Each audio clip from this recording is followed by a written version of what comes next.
And on the card draw, we have tSwift versus SystemKrash. SystemKrash, a Eastridge local. Are you familiar with tSwift? I am not, but I'll introduce that birthday boy. Yes. Yesterday was SystemKrash's birthday, so everyone say happy birthday to John. To John, yeah, we call him John because we're cool like that. But yeah, SystemKrash or John. Definitely having a good birthday weekend. He made it into top 34 beating Pump Winter, like we mentioned before. That was one of the few games that Winter even dropped. Yeah, so. He did lose a set earlier today to Kevin. So he is in loser's bracket currently. Gotcha. But they are fighting to stay in. Yeah, that's scary. Definitely less leeway than yesterday in Swiss. Yes. Looking at the card draw, On the Night of a Still Wind is our song of choice. It's very much, again, a lot of MA, except for those 16 step jumps. I'll be curious to see how will they do that. I'm sure they'll be okay, but it's still scary. Looking at the rest of the card draw, again, it's just a lot of 18s. At least one 18 and one 17 is guaranteed in every single draw.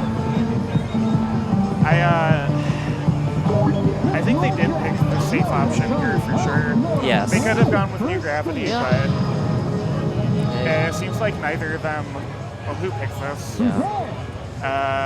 It's like tSwift got the final say. Okay, so he picked it, so he's trying to battle over MA. Oh yeah, although both of them banning the uppers, they want this.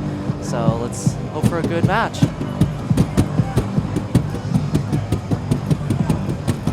Okay, and... Alright, John holding them. Oh, jinxed it. Was holding white. This song is really interesting in its use of freeze notes. It's essentially charted to the music in a specific way. Definitely adds to the character of it, even if it's not meaningfully that much more difficult. Yeah, it is a pretty fun song and chart. If we could hear it, we could comment on it a little more. I can hear it. Barely. It counts. Okay.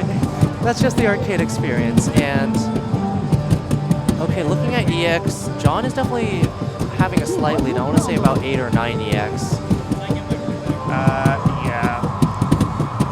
Not over. I don't think that much. No, and we're building into the actual part of it.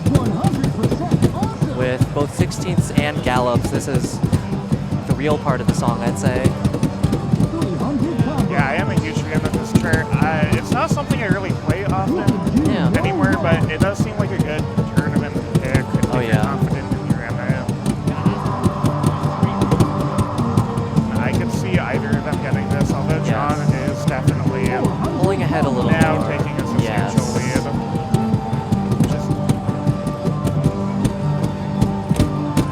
Okay. The jacks we mentioned earlier. Double marvelous on both times. Very impressive from both players, but John does will take take it. 25. 25 EX. Sheesh. Oh yeah, looking at his PB as well, 8 perfects. tSwift also having 8 perfects on the PB. Definitely felt confident going into that, but sometimes it just shakes out like that for card draw. Yeah, what was his PB? 8 perfects as well. Okay. So yeah, I think there's always the, I know he's not an Eastridge local. Yeah. So there's the feeling of cap differences. Yeah, definitely. I think every tournament is like that when you're not, you're generally not going to play at your very best.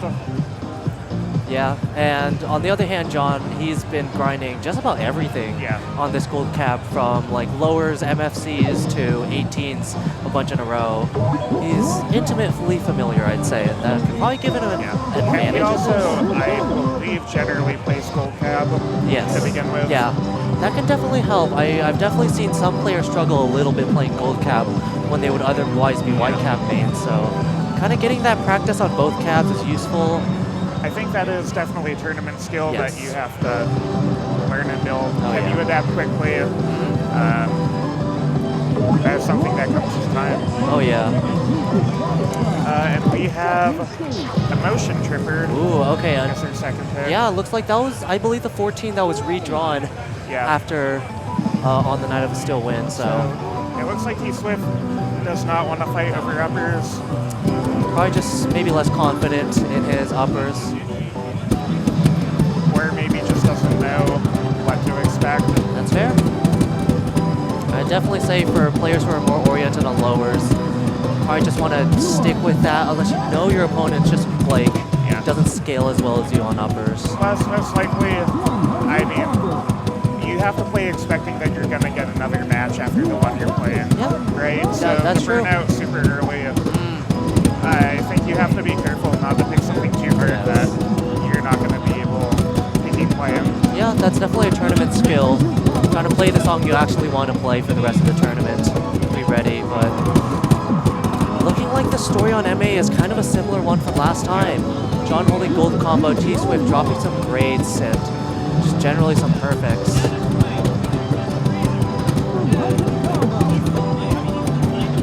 Yeah, I see a comment about gold P2, but it's kind of unclear.